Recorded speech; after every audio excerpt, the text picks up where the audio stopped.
probably been told that procrastination and avoidance are the same thing. They are not, and confusing them is one of the main reasons most productivity advice backfires.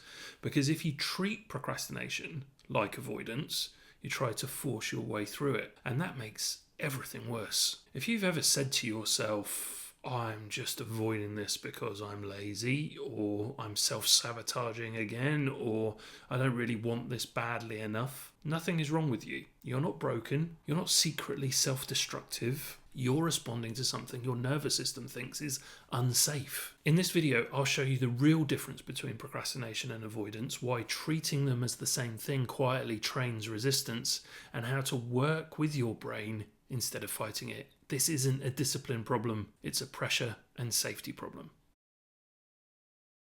Most people use procrastination and avoidance interchangeably. They mean, I didn't do the thing, I keep putting it off, I keep finding distractions, I keep not starting, so they assume I'm avoiding this. I must not really want it.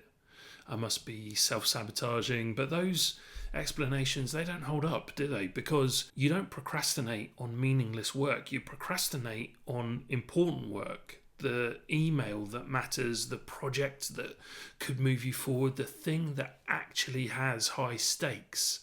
That alone should tell you something. When you assume procrastination equals avoidance, you treat it like a character flaw. You escalate pressure, you shame yourself, you raise the stakes even higher, you try harder, and resistance increases. It doesn't decrease because you're fighting the wrong thing. You're not fighting lack of motivation, you're fighting a protection response. Let's define avoidance first. Avoidance is when you consciously or unconsciously stay away from something because you don't want the outcome. You avoid awkward conversations, you avoid uncomfortable truths, you avoid situations you genuinely don't want to face, you avoid tasks that don't align with your values. Avoidance is about not wanting the thing. You're moving away from it on purpose. Procrastination is something different. Procrastination is when you want the outcome, but starting feels impossible, feels unsafe. You care, you want the result, you think about it constantly, and still you don't move. Not because you don't want it, because your nervous system has decided in its infinite wisdom that starting carries too much emotional weight right now. Here's the part most advice ignores. When pressure builds, your nervous system shifts into protection mode. Your brain isn't asking what's the best long-term move right now. Instead, it's asking what reduces discomfort right now. Under stress, your prefrontal cortex quiets down. Threat detection ramps up. Decision-making gets very narrow. Your brain becomes excellent at avoidance and terrible at initiation. That's why procrastination feels automatic. You don't have a choice in it. It's a response. Here's the clean distinction. Avoidance, I don't want this. Procrastination, I want this, but it feels too difficult to start. One is about desire, the other is about pressure and threat, and treating them as the same thing creates the wrong solution. When you treat procrastination like avoidance, you apply force, discipline, urgency, accountability, self-talk that pressures you, but you can't out-discipline a threat response. Every time you force yourself into action under pressure, you teach your nervous system this task equals danger. So next time, your resistance is stronger, not weaker. Trying harder doesn't remove the block, it trains it. So here's a reframe that I want you to think about. Procrastination isn't resistance to work, it's resistance to pressure.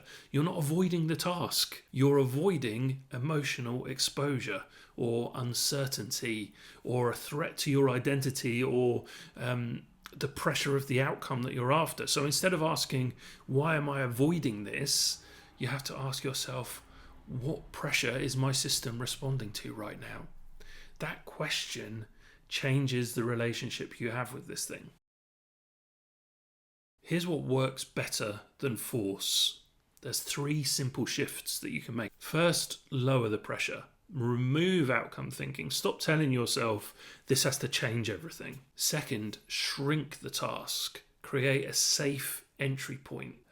Not impressive, but safe. Third, add permission. I can stop anytime. That permission lowers the threat.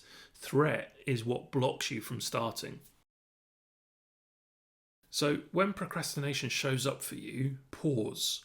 Don't judge it. Just notice. I care about this. Then ask, what feels unsafe about starting this? Then reduce the task, make it into a 15-minute micro mission until it feels almost too easy. Then you give yourself permission to stop. That's what the 15 minutes does. Ironically, that permission is what makes continuation possible. So I want you to hear this, please. Procrastination and avoidance are not the same thing. Avoidance is about not wanting the thing.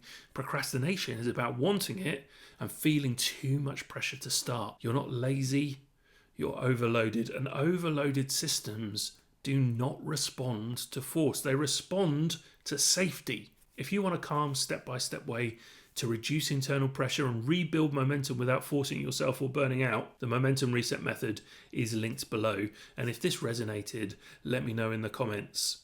What's the task that you want to do, but you keep putting off? You don't need more discipline. You need a system that works with your nervous system.